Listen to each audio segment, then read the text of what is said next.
Omzum yükle doldu ama bende vazgeçmek yoktu.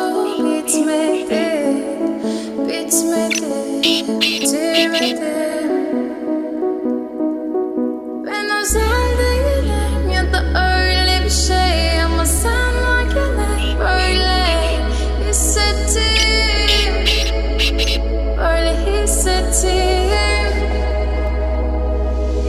Yanan her şey görünmüyor olmalı, bunu sen de hatırlarsın da artık